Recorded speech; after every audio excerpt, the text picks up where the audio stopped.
Hello friends, आज के इस वीडियो में आप सभी का स्वागत है। आज हम पढ़ने वाले हैं क्लास 9th मैथ का यह पांचवा चैप्टर यूक्लिड विभाजन। यूक्लिड विभाजन नहीं, यूक्लिड का परिचय है, उसकी परिभाषा हम देखे थे। और आप बात करते हैं परिचय के बाद तो अभिगृहित, ठीक है, अभिगृहित देखे थे और अभिधारणा पढ़ रहे थे। ठीक है, अभिधारणा की में पहला अभिधारणा देख चुके थे, दूसरा से हमको शुरू करना है। इस लेक्चर में दूसरा अभिधारणा से शुरू करेंगे। अगर इसके पिछले लेक्चर में किसी भी क्वेश्चन में आपको प्रॉब्लम आई होगी किसी भी अभिधारणा या फिर परिभाषा में, तो आप कमेंट कीजिए, हम उसको फिर से समझाने की कोशिश करेंगे। अगर आप इस लेक्चर कंप्लीट होने से पहले आप कमेंट करते हैं फिर भी, या फिर कभी भी करेंगे, आप कभी भी करते हैं तो व्हाट्सएप पे कीजिए, व्हाट्सएप ग्रुप का लिंक है वहां कीजिए। ठीक है, अगर आप कभी भी कर सकते हैं तो कि क्वेश्चन नहीं आ रहा तो हम वहां पे समझाने की, शॉर्ट वीडियो में समझाने की कोशिश करेंगे। तो चलिए आज शुरू करते हैं आपका ये पांचवा चैप्टर, जिसमें हम बता दिए कहाँ तक पढ़े थे। और चैप्टर का नाम क्या है कि यूक्लिड की ज्यामिति का परिचय। यूक्लिड की ज्यामिति का परिचय, यूक्लिड कौन थे इनके बारे में देखिए। डिटेल में तो हम उतना बताए नहीं है, बस ये बताए हैं कि मिस्र के यह क्या थे, गणितज्ञ थे जिन्होंने ज्यामिति में बहुत अपना योगदान दिया था। ठीक है, तो बस इतना ही बताए थे। और कुछ और पढ़ना है तो आप किताब में देख लीजिए। और इनके बारे में ना कुछ खास है नहीं, उनके बारे में जानकर भी क्या कर लेंगे। ठीक है, वैसे भी भूल ही जाना है। तो देखिए आगे चलते हैं। आपका अभिधारणा यहाँ से, और सब तो पढ़ ही चुके थे, अभिधारणा 2 देखेंगे। अध्याय क्या है आपका,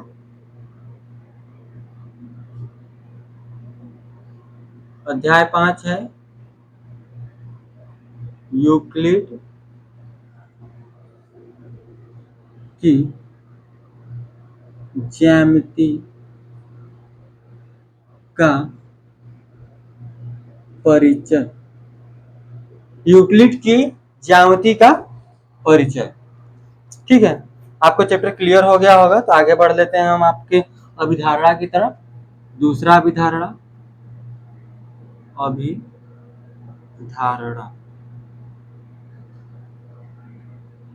2। अभिधारणा 2 क्या बोला है कि देखिए इसमें क्या किताब में बोला है कि एक शांत रेखा को अनिश्चित रूप से बढ़ाया जा सकता है। ठीक है, अगर इसको लिख लेते हैं। अच्छा, एक रेखा को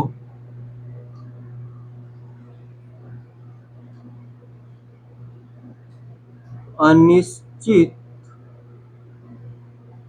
रूप से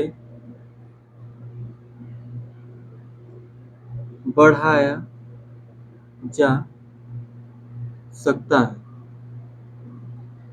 देखिए इस अभिधारणा कहने का मतलब क्या है कि अगर कोई एक रेखा है, ठीक है, इस तरह से यह एक रेखा है, इसमें रेखाखंड की बात नहीं है। ठीक है, वो आप उस पर कंफ्यूज नहीं होंगे, रेखाखंड की बात नहीं है, सिर्फ रेखा की बात है। तो अगर एक रेखा है तो हम उसको अनिश्चित रूप से किसी भी साइड बना सकते हैं। ठीक है, जैसे कि ए और बी हो गया, तो हम इधर भी खींच सकते हैं, इसको इधर भी हम बना सकते हैं। तो इस अभिधारणा कहने का ही मतलब है कि अगर कोई एक रेखा है, अनिश्चित रूप से उसको हम बढ़ा घटा सकते हैं। ठीक है, तो इस तरह से इसको समझ में आ गया होगा। तो अभिधारणा दूसरा हो गया, यहां से तीसरा देख लीजिए। ठीक है,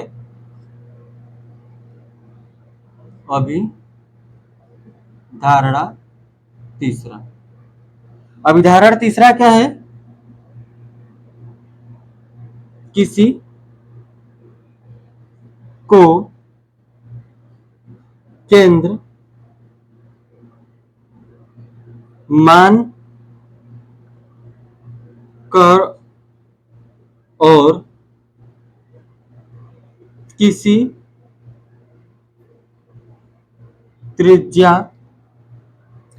से एक वृत्त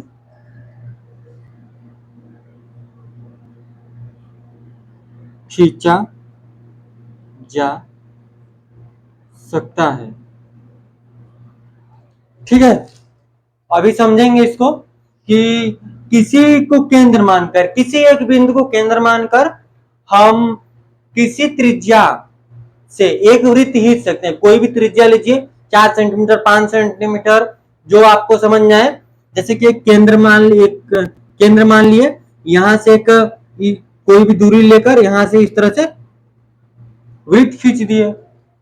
ठीक है, इस अभिधारणा कहने का मतलब यही था। आगे देखिए, चौथा अभिधारणा है, बोला है कि सभी समकोण एक दूसरे के बराबर होते हैं। अगर बात करेंगे तो लिखा है अभिधारणा चौथा, सभी समकोण एक दूसरे के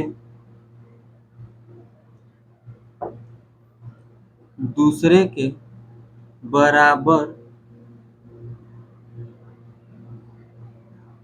होते हैं। इसके कहने का मतलब क्या है कि एक दूसरे के बराबर होते हैं। तो आप ध्यान दीजिएगा, अगर ये इतना बड़ा 90 डिग्री एंगल बनाए, या फिर हम इतना बड़ा का 90 डिग्री एंगल बनाए, या फिर इससे भी छोटा 90 डिग्री एंगल बनाए, तो बनेगा तो 90 डिग्री का ही है ना। तो वही बोला है कि सभी समकोण एक दूसरे के बराबर होते हैं, बात एक ही है। ठीक है, हम उसको एक पेज में बना दे या फिर 2 पेज में बना दे, बात एक ही होगी। समझ गए? तो आगे देखिए, यहां से अभिधारणा 5वां की तरफ चलते हैं। इसको दूसरा इरेज कर ले। ठीक है, दूसरा को इरेज करते हैं, फिर हम आगे बढ़ते हैं।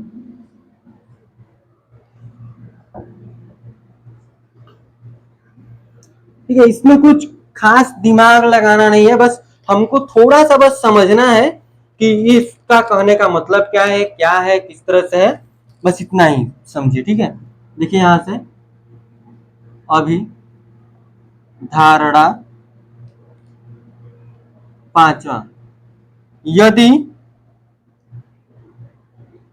एक सीधी रेखा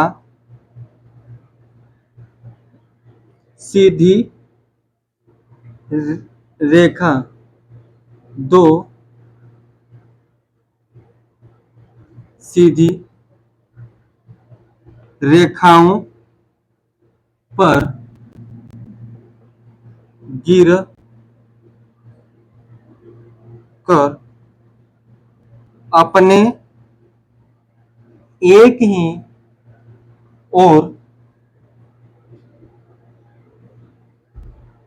ओर दो अंतःकोण तथा दो अंतःकोण इस प्रकार बनाए कि उन दोनों कोणों का योग मिलकर दो समकोण से कम हो। ठीक है, हम उसको बनाते हैं, फिर इसके बाद करते हैं। ठीक है,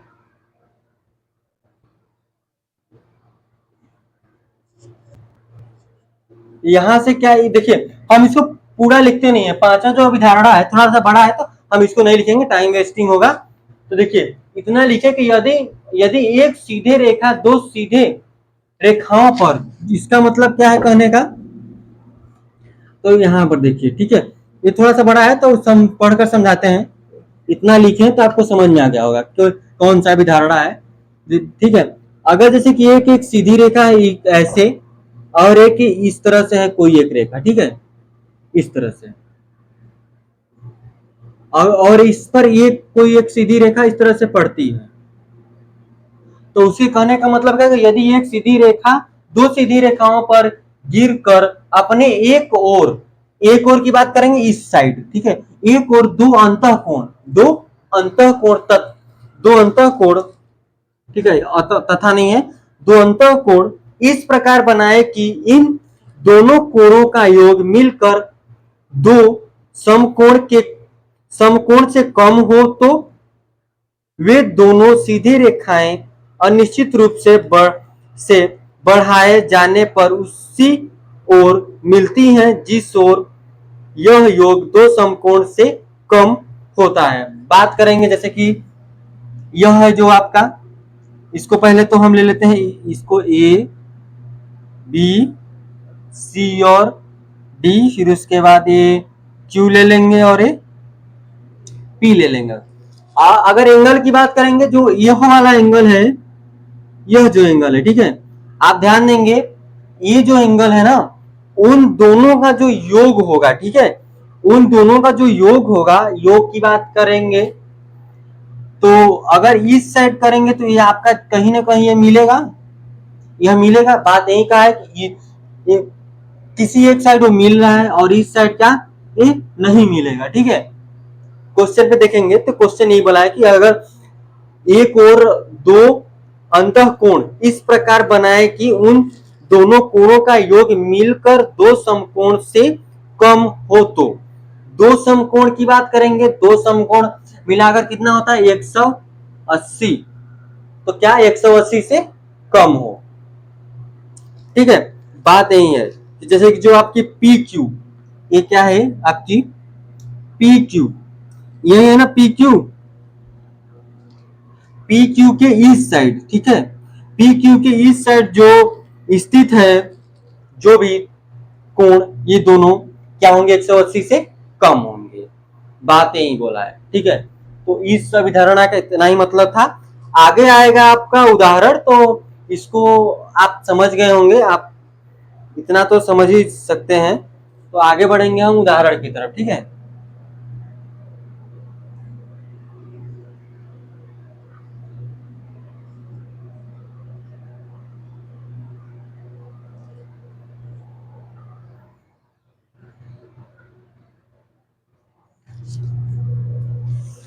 तो देख लीजिए, यहां से पहला उदाहरण है आपका दिया हुआ, उदाहरण फर्स्ट। उदाहरण फर्स्ट में बोला है कि यदि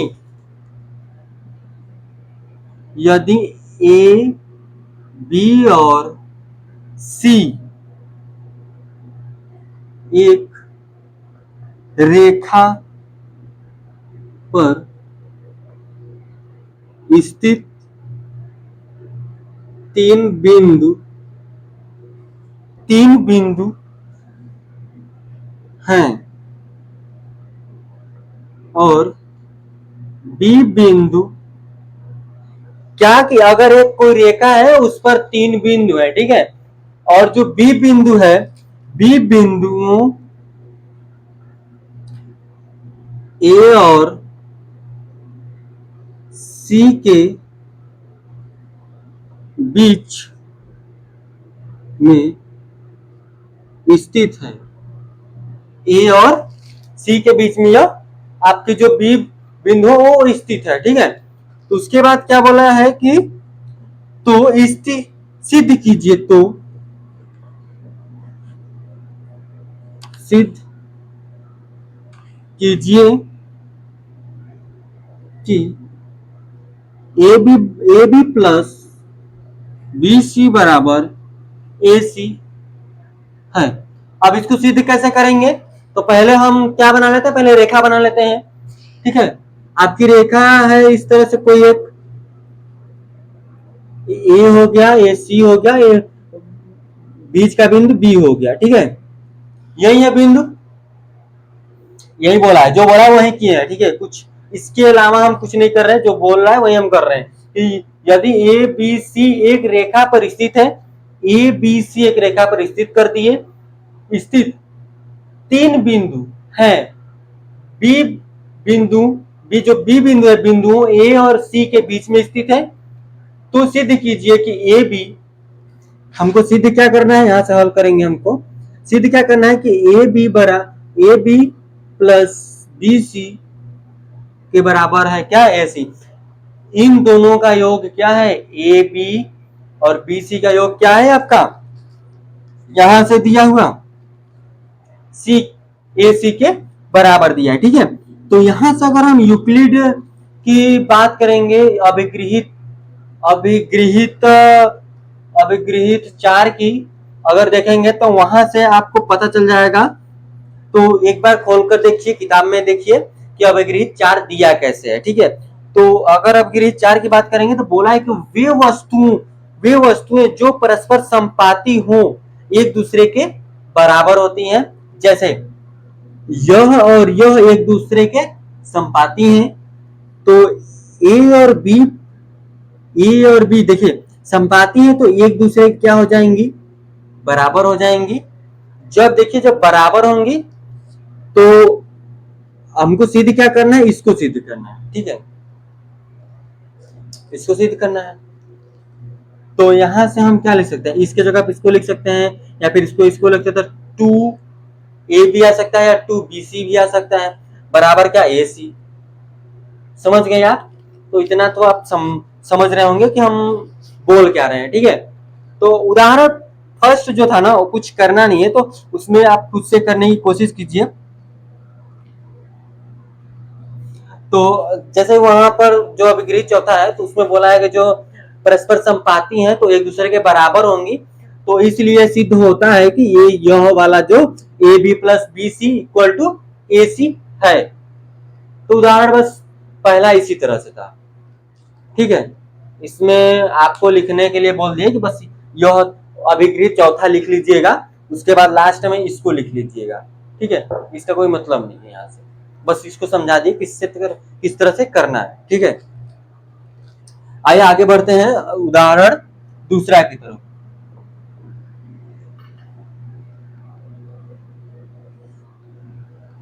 उदाहरण अगर दूसरे की बात करते हैं यहां से, तो लिखा है कि सिद्ध कीजिए कि एक दिए हुए रेखाखंड मान लीजिए ए बी कोई भी, ठीक है। पहले लिखते हैं यहां से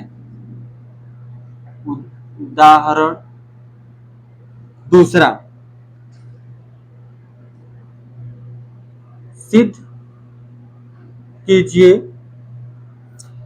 कीजिए कि एक रेखाखंड,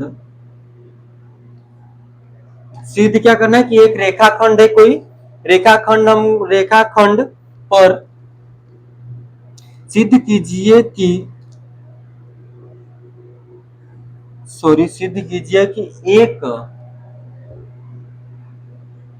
एक दिए हुए रेखाखंड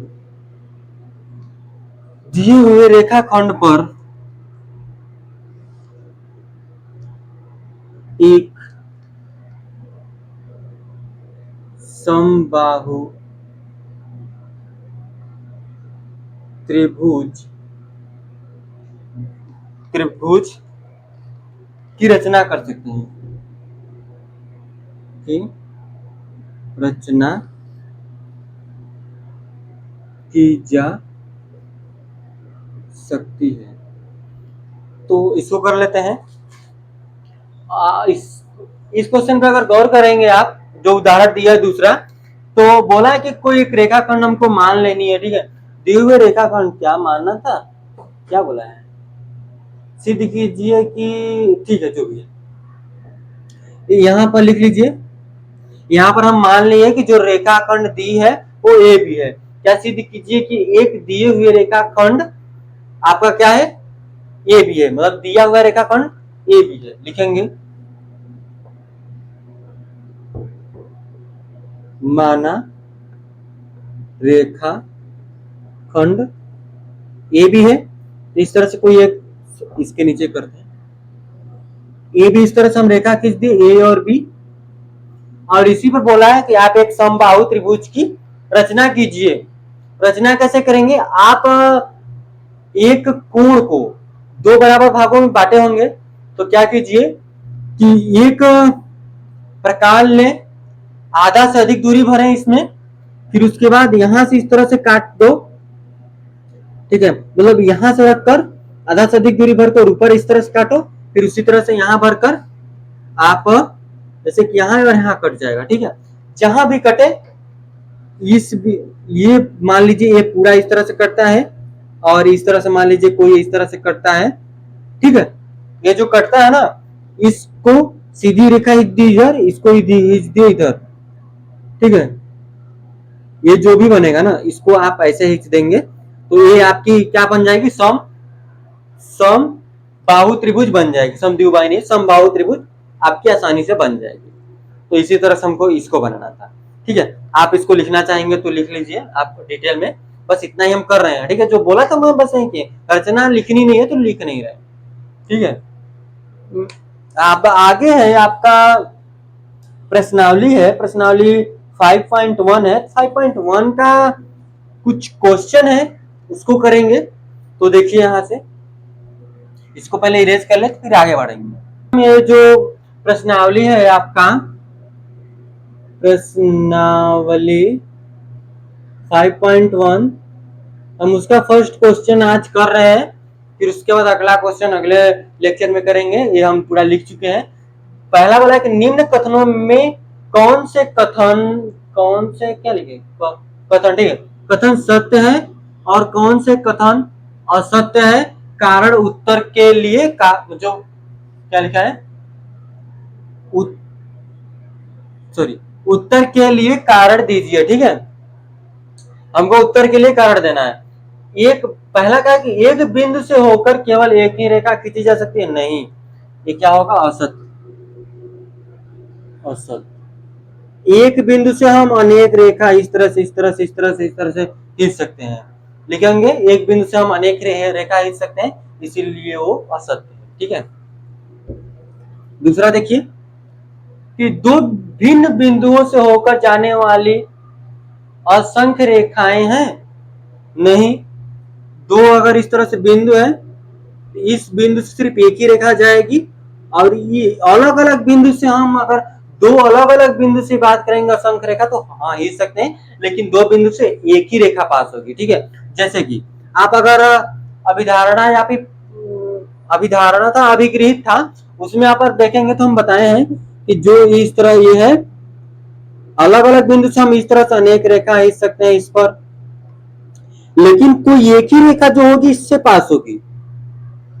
ठीक है, तो आप इसको लिखिएगा, ये भी क्या है, दो भिन्न बिंदुओं से होकर जाने वाली असंख्य रेखा है, नहीं, ये भी क्या है, असत्य, एक ही रेखा है।